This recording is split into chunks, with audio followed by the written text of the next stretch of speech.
Replaying childhood games can be a hard thing. Everything that was once mystical and full of wonder is now just flat and empty. So I spent a lot of my life avoiding any games I enjoyed as a kid like the plague, never letting myself abandon what I felt originally when I played them. What do I play instead? Now this is the life.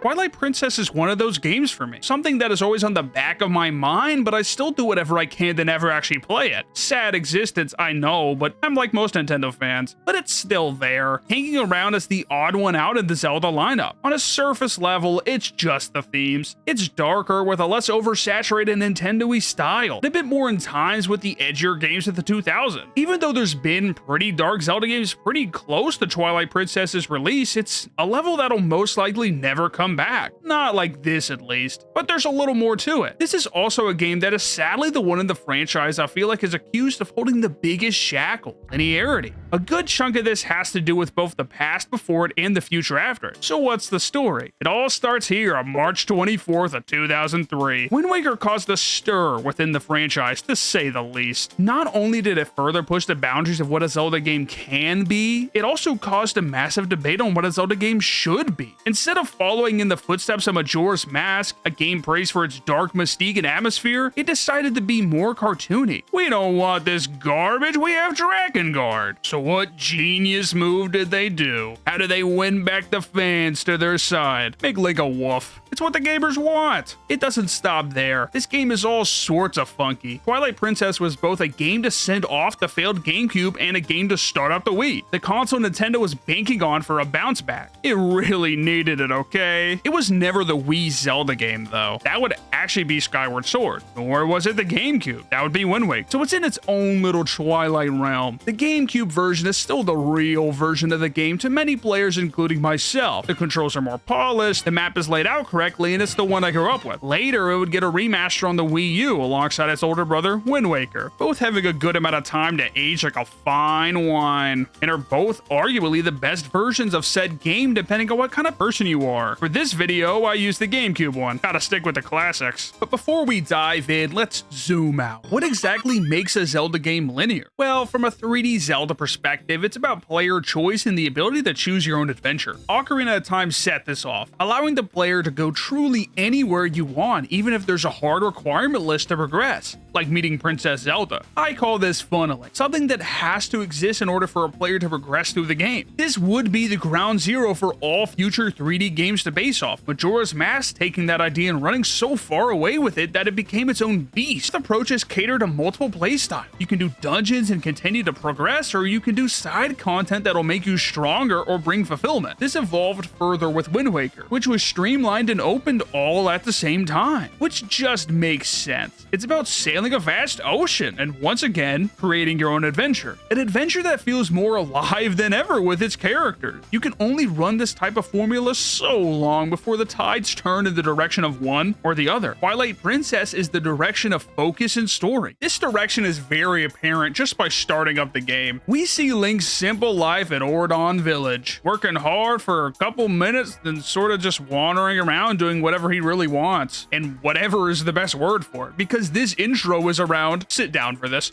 an hour, being split into two parts. Ordon Village, which acts as the classic Zelda intro, and the tutorial dungeon, the Forest Temple, which we'll get to. I think the Ordon segment is great, with some forced village exploration and interaction by needing to buy the slingshot for the little bastards. These four end up driving the story forward in their own way, with Mallow somehow being the one who does the most. I never insult a genius like him though. More importantly, characters like Ilya and Russell add a breath of fresh air into the franchise. Ilya is the childhood friend. She has a personality somewhere. This personality really is just kind of being one of the three love interests. Yes, this is the first Persona and Zelda crossover game. She spends most of the game as someone for Link to just save, just like Zelda, only to end up having amnesia for a while. What a trope. Then there's characters like Russell, who is almost a father figure to Link. He only shows up a little bit outside the intro, but I still think he's a nice touch. Side characters take a lot of the pie here though, as always. Mayor Bo is easily my favorite out of all of them. having his own side quest with the Iron Boots. Things in Ordon Village feel a little bit more connected than a Zelda game normally gets. It still doesn't mean these characters are insanely deep or anything. What really matters to me here is whether or not Ordon Village feels like it only exists because the game has to start somewhere, not because it's a living place in the world. And frankly, I'm a little split on that. There is a lot of life here, but for the most part, you're being dragged through it by your feet. The only real time you're incentivized to look around is through gathering rubies to buy the slingshot. We all know what this is at the end of the day, just a vessel to instill good instincts into the player. Gather rubies, solve puzzles by being attentive, and to support the local economy through this hard time. And also, a vessel to move the plot forward. The Faron Woods gets us our first taste of combat, finally some blood, and of course, our first taste of what's to come. You have an object find the kids that ran off and bring them home. What twists and turns will it go straight?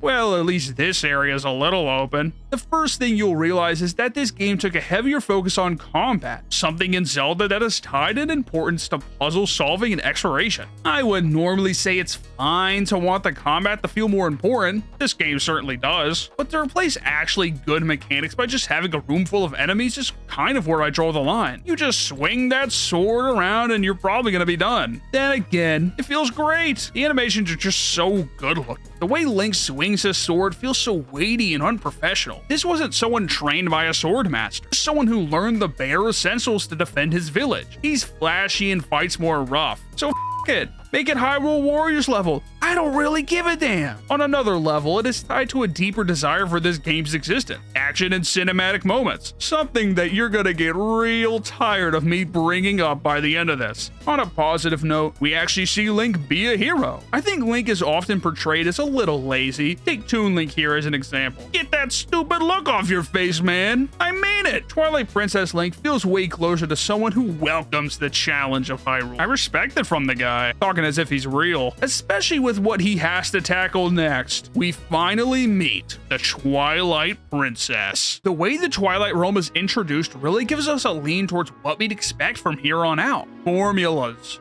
No really? Wolf Link really isn't an item or a tool for most of the game. It's a shack, but don't take it as a negative just yet. Let me explain. He's not optional until the halfway point, which is maybe one of the game's best decisions from a storytelling perspective. Tears of Light may be somewhat weak from a gameplay perspective, but brings something important to our specific table: exploration. These missions are honestly quite open, letting you find your feet before having to take on the area as a human Link. There's small puzzles here and there, as well as being able to talk to the dead, the living, and animals, as well as spying on conversations that would normally always be off screen. This is a small but meaningful touch to a part of the game I feel gets way too much flack for how well it was actually handled. Yes, it is a chore, but it's a chore that is ultimately working to soak you into the world and fully immerse yourself into Link and Midna's quest. Lake Hylia is the best and last instance of taking you all over the damn place chasing bugs. We even fly, for God's sake. How'd they even get in here? What really bothers me about this is how little dedicated Wolf Link moments we get after Elden. I can always understand that worry of the player getting bored with the general mechanic, or even that fear of not having enough meaningful content to do with it. Believe me, it kinda doesn't. But damn it, man, we're collecting bugs! You might as well just stick with it and use it to explore the story a little more. One thing is for certain, Midna is one of the biggest pieces of these segments. Who would have guessed? Being that sort of make or break moment for her as a character on the gameplay side of things, at least. Everything Midna will do across this game is here. Nothing more, nothing less, including heat-seeking platforming. My favorite. On a story side, we see her develop with Link alongside their journey, and by the end feel like two characters that have actually bonded. Maybe a little too much there. On the other hand, if you do not like her, I think this will be a very hard game to enjoy, which is always a risk when you have a character that is so involved. But I have good news! There's a cutscene skip button, so when you see her face, just tap away. You're really on Midna's quest.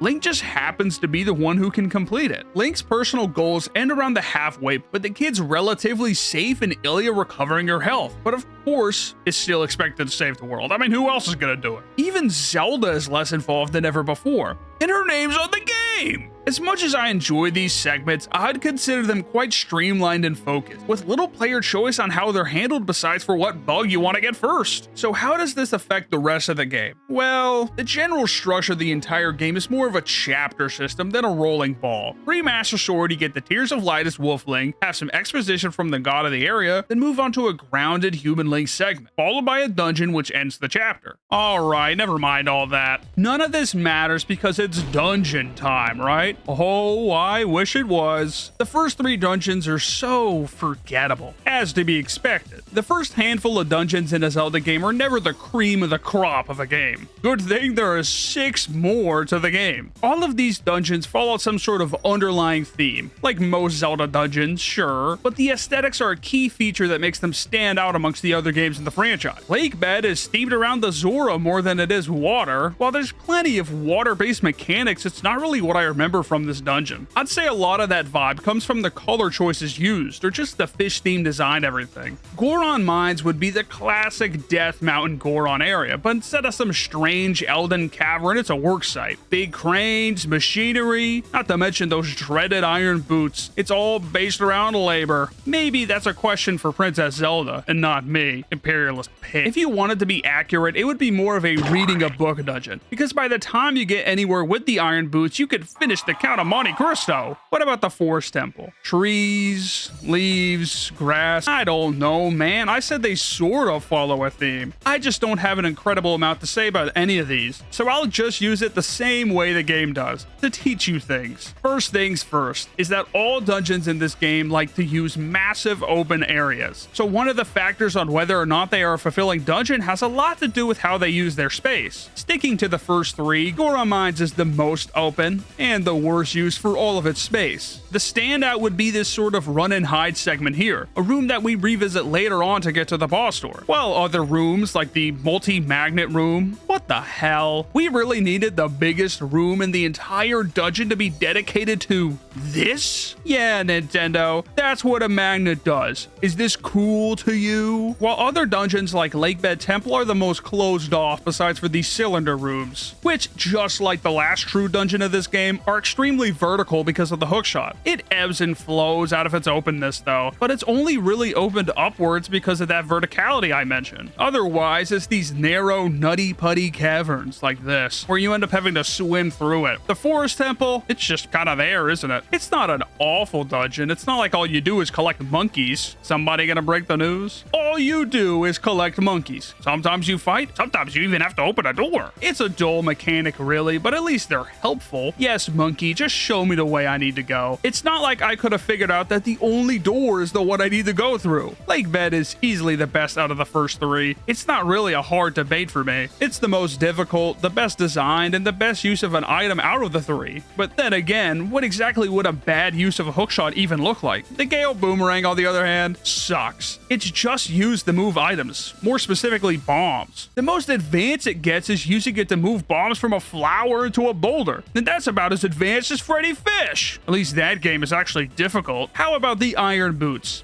I'm not even. Let's just not start. These things have plagued this game for years. Do you really need someone else to tell you that the magnet sucks? Okay, what about dungeon layout? There's gotta be something there. Goron Mines has the strangest layout. It's not like you have to Stevie Wonder around the place since it's fairly obvious where you'll need to go next. But the main mechanic of finding the 4 elders is the main culprit in this case. They are all sort of lined up in a way that it would be completely on you if you missed one. The Forest Temple is a bit better about it. Monkeys are scattered all over the place like someone let the whole barrel loose, but it's the same sort of concept. But then again, Goron Mines and the Forest Temple are kind of just the tutorial dungeons of this game, only really existing to teach the players how to work with the mechanics found in the game. Things like associating a locked door with needing to find a small key, or to be aware and look around your surroundings. It isn't 3D after all. These are all things that come pre-packaged with being a human. I think babies learn these at least by age 10. I mean, do you really expect much from a dungeon where one boss fight is Freddy Fish and the other is shooting the big ass shoot here symbol on its forehead? Lakebed is the superior dungeon for the intelligence gamer. It really tests everything you learned before sending you out into the true game found in the second half, and has a cinematic boss fight to boot. Focus on the word that I used, cinematic, because that's how every dungeon in this game is. There was undoubtedly a goal to be more style over substance, which is a negative term, but it doesn't have to be negative, just like the shackle of Wolfling. This applies more to every dungeon, but it's here as well. Things are more about spectacle and fun, as well as just finding clever uses of items that players would enjoy. You're not supposed to be stumped trying to figure out what's next, you're just supposed to have fun, and sometimes that's all you want. It's a completely different approach to the massive style puzzle dungeons found in Majora's Mask, a game that matches Twilight Princess and its dark themes, but tries it in a more classic depiction. I wouldn't judge any of these three harshly. I also wouldn't care if anyone liked them either. Even you, Goron Mines. But what about the big looming question? Linearity. Lake Bed is the most open, since the whole dungeon revolves around 3 central cylindrical rooms, all having 2 floors that you gotta go between. It's easy to get lost here, especially with the main room's spinning staircase mechanic. This room has 8 possible doors to enter, so it's not linear, of course. It can't be. Well, think of the goal of the dungeon: to pull these 2 switches to turn on the water. This is on a very specific set path. It's not like there's many other options on how you want to approach it, which is only really combated by how many rooms there are. This in turn helps to make it feel like the path is not set, even though it actually is. Little secret for you. It's still better than the other 2. The Forest Temple is once again kind of in the linear ballpark though. There's some level of player choice on which monkey you want to save first, but only after you get the Gale Boomerang. Goron Mines. Yeah, do I really need to say more? It never gets truly unbearable, but that Zelda formula is obvious with these. It will be obvious carrying out through the rest of the dungeons. Some dungeons are even linear on purpose, but we'll get there when we get there. Really, I'd say the pre-dungeon content found in the first half of the chapters tends to be more fun. It's where they deliver most of the real meat that I remember this game for, that being character, story, and fun moments. Speaking of fun moments, you know what else is fun? Pressing the subscribe button. Let's talk about the pre-dungeon parts of the chapters. One of the craziest examples of this is the Goron Mines. This starts with a Tears of Light segment, having to spy in on the 4 bastards, all desperate for Link's help, with an implication that they watched the entire village die to the forces of darkness. Forget all that. Let's focus on Colin. This is the character that is closest to Link out of the 4. If you've played the game, which I'd really hope so, why are you watching this? He gives you the fishing rod in the intro section. You sitting down for this? Guess where this goes? Maybe some heart to heart where we like,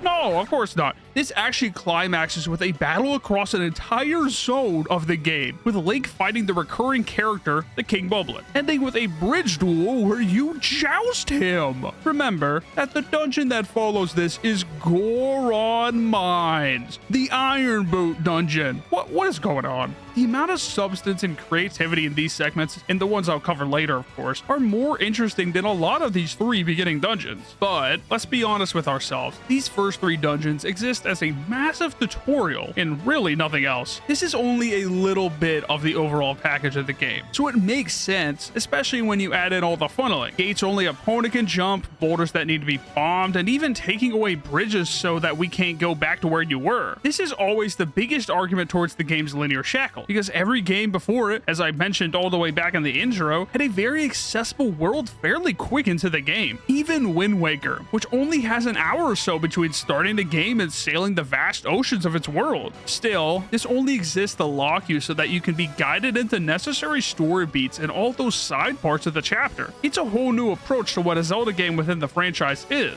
just like the dungeons. Now, the first half of the game suffers a lot from everything I talked about. The thing is, right after Lake Eldon, the game just sort of flips. Those guardrails disappear, and what was once closed is now an open range of mediocre exploration. But before I jump into that mess, I want to cap off Wolf Linked with its best segment. Yes, it is actually gone for the most part after only 2/5 of the game. At the end of Lake Eldon's chapter, right after completing the Fused Shadow, we meet Zan, the main villain, but not really. He attacks Midna, whatever, yada yada, who cares. The part after where we take Midna on Wolf Link's back through all the lands we've opened up and traversed and sneak our way into Hyrule Castle so that Zelda can bring her back to life is one of my favorite parts of the whole game. A lot of this feels like a refined version of those Tears of Light segments. The most obvious obvious evolution you can create without boring the player. Precise movement, finding secret areas, and only being able to seek help through our fellow animals. Not to mention music and atmosphere. It's all to recall to that original segment where Midna and Wolf Link worked together to meet Princess Zelda for the first time. Maybe a bit too soon to do one of these recalls, but it still works. Only because now Midna doesn't want to use this anymore and actually likes us, a little too much. We call this a Liar reveal plot. I think so at least. Her new personality bleeds into being more of a sidekick, after time in Hyrule has softened her up towards the mortals. This works just as well as her being more of an antagonistic character, but I still wish they let it simmer to a more natural feeling. Wolf Link from this point on is a form we have access to, instead of being a binary. This is maybe one of the game's worst faults. I truly mean that with all my heart. I still mean all those things I said earlier about Wolf Link as well, don't get me wrong, but this was the edge of greatness towards its form. They brought it to a form that I wanted more of, and now they just ship it away somewhere. For what trade-off? Really, for what? It has two uses after this: teleporting and a couple dungeon gimmicks. There's a lot of that in this game. This is just one of them. So long, Wolf Link. At least we don't have to worry about you becoming like Sonic Unleashed. The game finally decides to open up to its full-size post-Master Sword. We're finally here. The Zelda game has finally started. Kind of. A lot of caveats with this game. You're still restricted to the main circle around Hyrule Castle. Everything else is dedicated to a specific dungeon, but hey, it's a little better than before.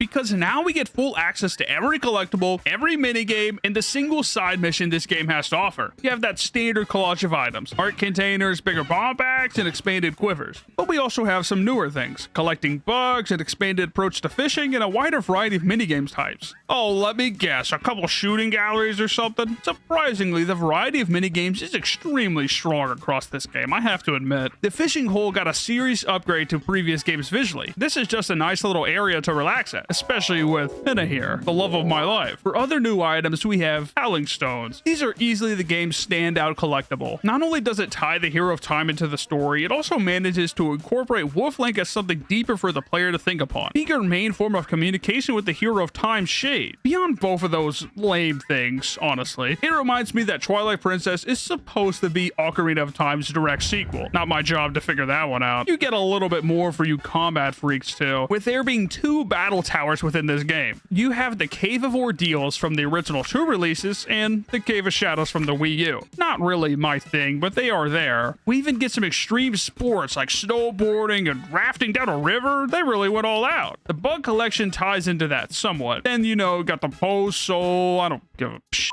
The bug collecting is what's more important. While it is tedious and not everyone's cup of tea, it is nearly a requirement for this game's only side quest. An evil, vile, just awful side quest. Why am I grinding rubies so Mallow can get himself a fancy store? No partial ownership, no commission, not even a bronze statue of Link outside of the store. Mallow gets a bronze statue, not me. The store freaks me out too. And that music, oh god, that music. He social networks you and leaves you broke and rubyless with nothing but this awful armor that ironically only works on rubies. Kind of a good joke, actually. This quest is barely possible without collecting bugs for Agatha. Actually, you know what? It's not possible without collecting bugs, since it's the single most efficient way to get a boatload of rubies and have the wallet size to hold them. And everyone complains about the spring water, like you can't just walk around the edge of the area and just skip all the enemies. Why even do it? Why even have the side quest? But who am I to bring a hard-working boss baby down? These really do all they need to. I mean, what am I going to complain about? Actually, like really, what am I going to complain about? They allow for some sort of break between that non-stop story and dungeon crawling. You can't really ask for more than that. But more importantly, it ties into the franchise's expectation of what a Zelda experience needs to be. But having no guardrails changes things more than just some silly trinkets. We have a whole new gameplay loop. When you enter a chapter, explore if you want, or go straight towards the dungeon. This really isn't that different from before. You still have those amazing segments before the dungeon, but now we get actually good dungeons. About time they woke up. Not only that, the level of cinematicness this game holds has only really gone up from the beginning, with these chapters holding some of my favorite pieces of story and atmosphere this game has to offer. Cutscenes like Link's conversation with Eldin is probably the most known, but the scene of Ganon's imprisonment has been the one that sticks with me. I can't believe this is even in a Zelda game, to be honest with you. Looks like it hurts. It opens up the new plot to being about the Twilight Mirror, mirror. While the dungeons themselves are a large increase in spectacle, they are only a slight increase in that mechanical side. This is kind of to be expected with everything else we looked at. Arbiter's Grounds is usually considered the best dungeon this game has to offer. Good location, great lore, interesting visuals, and those bugs from the mummy. But one thought lingers in my mind after beating it. Do people actually like this dungeon? Or do they like the 5 minutes at the end on a spinner? Or another thought, do I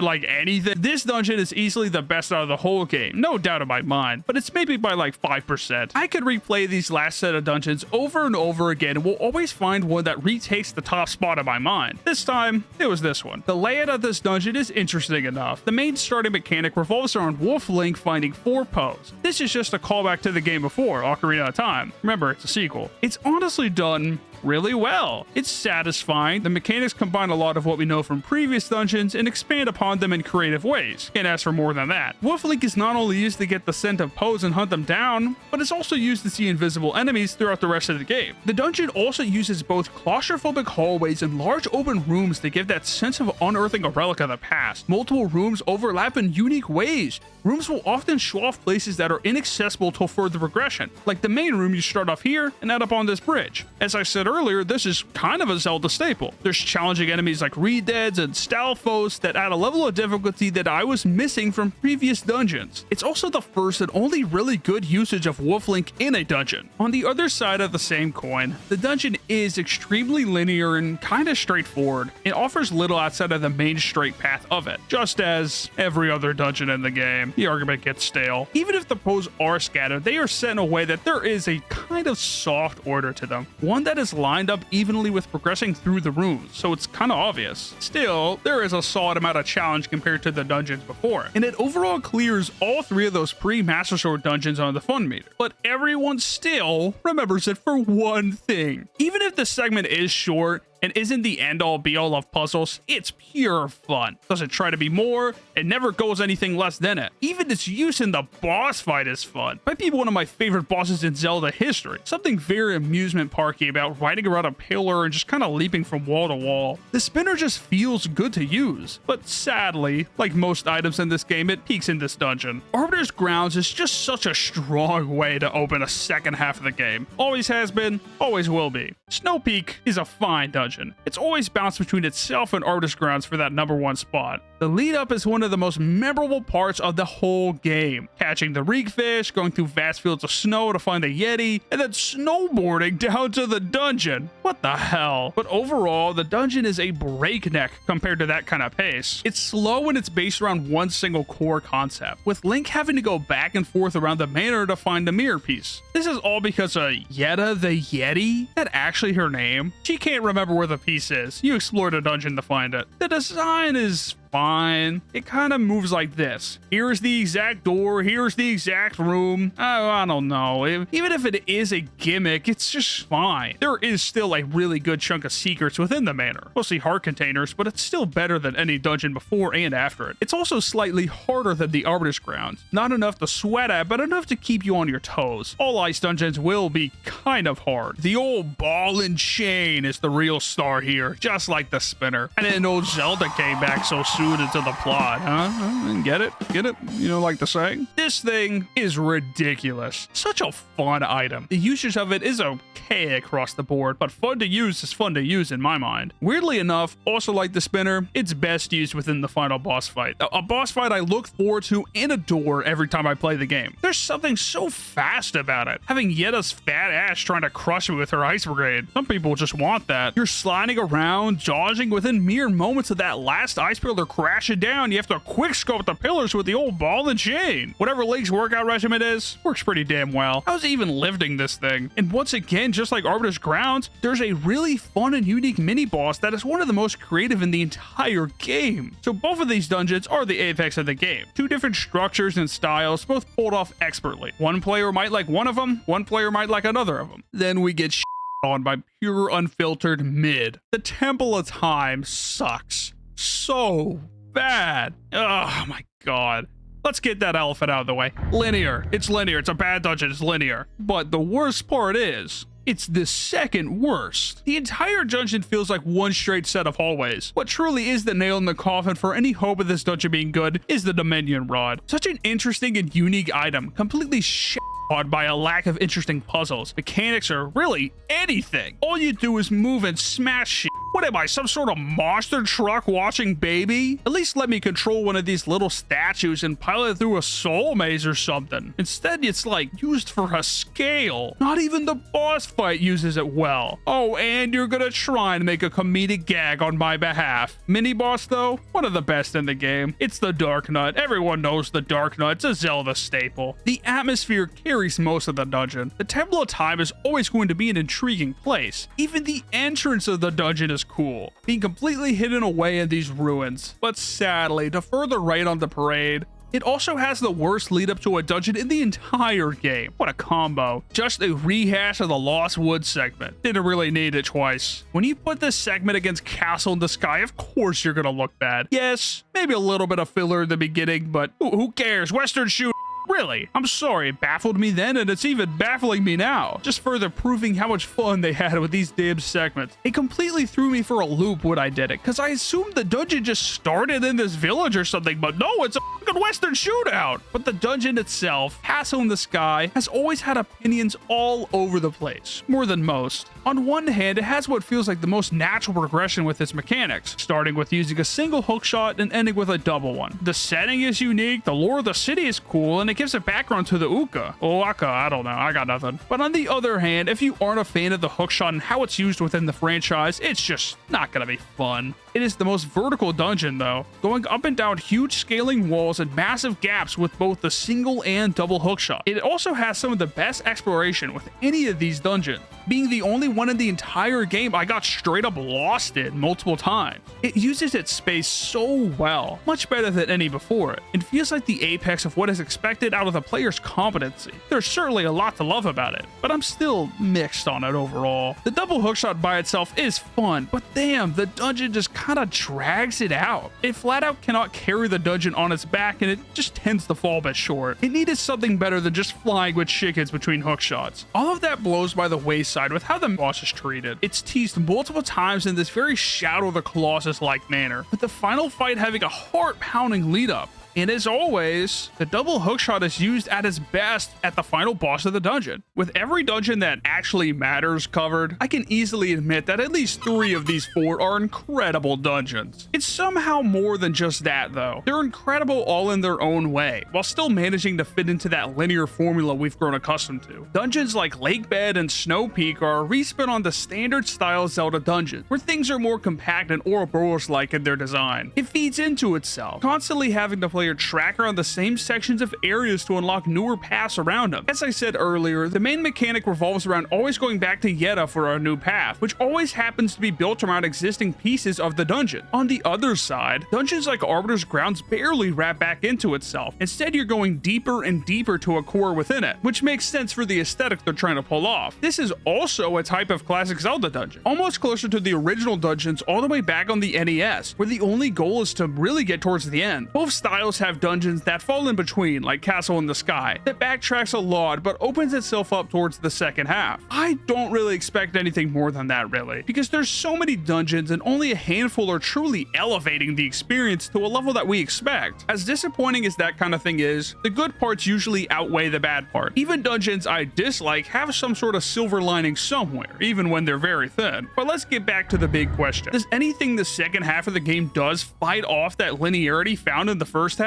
Kind of. It's an improvement upon the pre-Master Sword segments that surround the first 3 dungeons, but it's really not enough to blindside you. A lot of dungeons in this game feel a lot like that Diablo style of dungeon, where you're almost constantly making progress towards the final boss. Even Castle in the Sky, which starts off as a pretty bouncy style of progression, with multiple directions and paths to go, it still locks the gates right as it was getting good. You're just not really allowed to get lost. You'll always figure out where to go just by going through the only door that's available. You'll still most likely have fun or at least be entertained, but it's certainly not going to always challenge challenge you. There's shimmers of it, times where I feel like the game expects more of your problem-solving skills or even your combat skills, but it's few and far between. Okay, so the dungeons are kind of straightforward and linear. I've said that since the very beginning. So what about those pre-dungeon segments? They're a bit more open. Not having big gates all over the place allows for the game to force some exploration. It's about the same as all the games before it. Find some arbitrary item that somehow relates to getting into the dungeon, usually some sort of long fetch quest. The ones in the first half of the game didn't really feel the need to do these sorts of filler, because it had the Tears of Light instead, but now it feels like it really needs them to make up time. I'd say most of them are still fun. You get the wacky Zelda characters everyone loves, like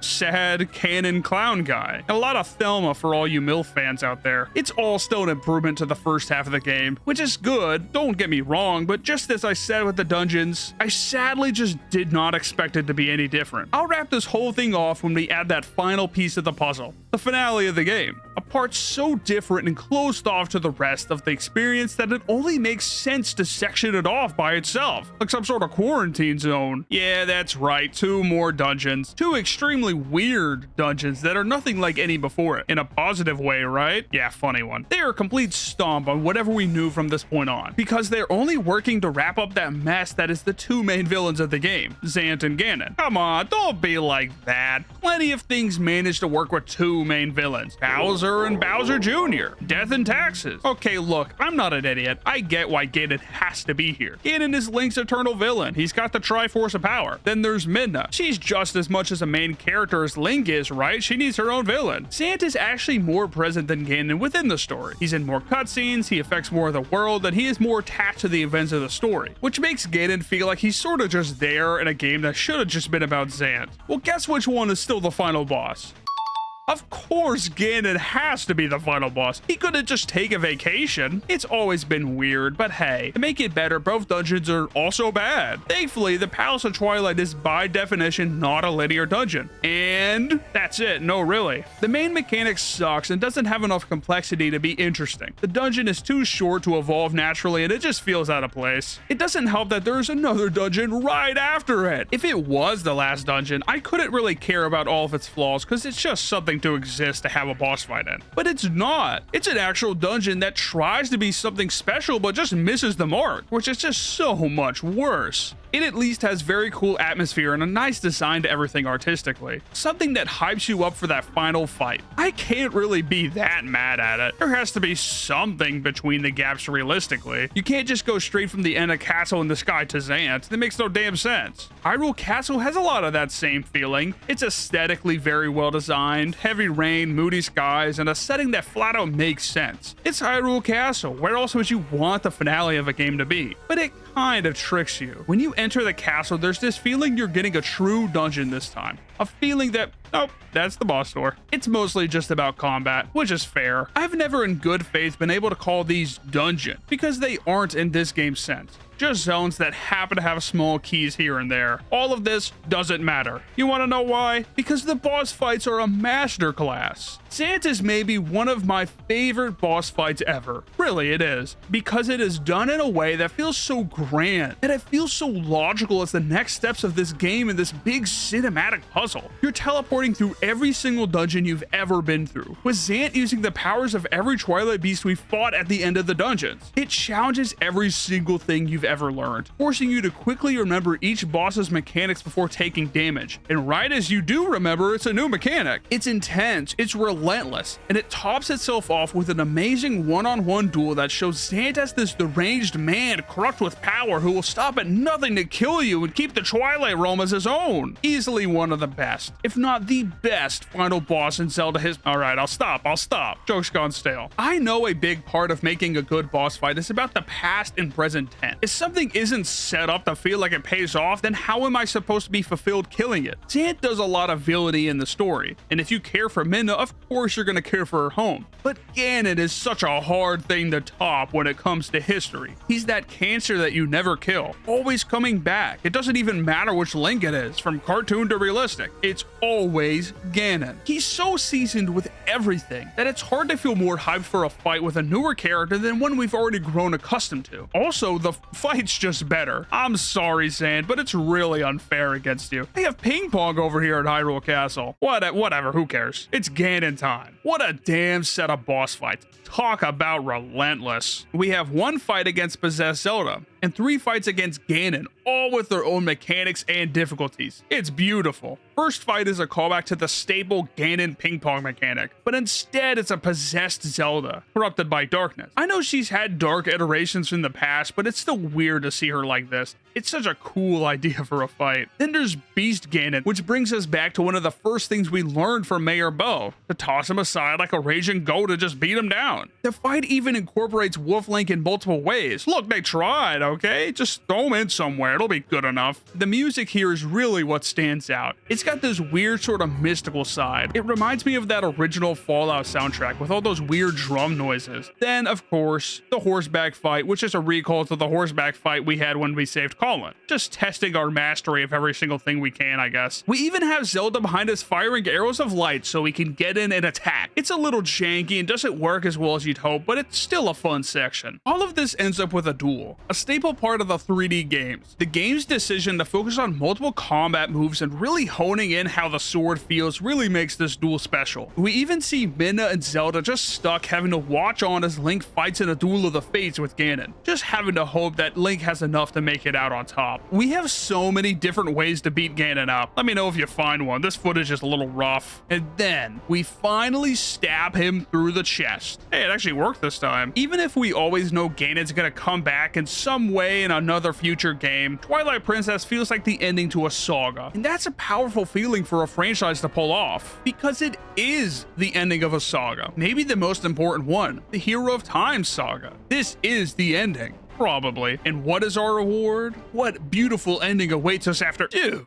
they had to have off screen, right? Just like any good cinematic movie, the actual ending is for some reason held completely in the post credits. Oh, and it's a sad ending too, by the way. We just can't let Link have a good moment, can we? I've seen debate on whether it's anticlimactic compared to the spectacle and heavy lean on the story this game has, but this has always been the perfect ending in my eyes. It's short and sweet. All it really needs to do is complete the story of Link and Midna and show the love they could have had in a world free from tragedy. A character professing love in my Nintendo game should have made it rated M. Midna and Link's relationship is a shining star in an already solid package, and even the slightest hint, the teeniest hint that Nintendo gave enough leniency to actually have a character within their franchise feel anything that is not platonic shows that the character in their mind has actually grown up a little. This would end up evolving further in Skyward Sword and Breath of the Wild, so I guess that helps my point, and leads me to finally end this video. But let's get one thing straight. I know I just spent the last couple of minutes complaining about Zant and Ganon, all very valid complaints, mind you, until you play that last cutscene back. Who's that right there? That face that jumps onto the screen. Yeah, that's right, Zant. He was puppeting Ganon the entire time, and he's the one that finally puts him to rest. I bet some of you were sitting there thinking I was an idiot, but just like the game, I was holding off to the very end to reveal the truth. Zant is actually a masterful villain, one with no flaws, no errors, who ends up having a fulfilling ending by coming back around and finishing the job he started. No, I did not just realize this when I was editing the video and saw the 3 seconds he was on screen. Shut up. It was actually a test to see if you played the game before or not. If you already commented about it before you got here, you've passed the test. You're a true gamer. That's so lame. Alright, now I'll actually wrap up this time. Twilight Princess is a game of many flaws, one that ends up being about the end of the true 3D Zelda formula. Skyward Sword is in its own awkward place though. Maybe that's a story for another time. It's kind of what you'd expect when the same thing runs on a little bit too long. It waters itself down to its bare essentials and removes a lot of what made it special in the first place. But it also uses those raw materials and makes something fresh, new, and interesting. Something linear and modern to show that Nintendo could play ball with everyone else if they really wanted to, and leave that childish stigma behind for one of their most famous characters, and ended up creating a mutant made up of ideas that go nowhere close to their potential, like Wolfling, a world where half the dungeons suck and the other half are good, a world held back by its own shackles and funneling that it made it feel barren and empty, and it still managed to make a good game. I don't even know how they did it. I still love this game. Well, I kind of have an answer, but it's all about being a new coat of paint, because it isn't your your adventure. It's Link and Midna's adventure. It's not about making your own story. The story is actually given to you. You can't go anywhere you want and do anything you want in any order. You have to follow the story that Link and Midna are taking. The idea that you can make your own adventure is still there sometimes, but to compare it to games like Majora's Mask and hell, even Ocarina of Time, it's just not really there. It's the main hidden hand that makes things feel so tied off and neat, but also the main driving factor of things being so fun.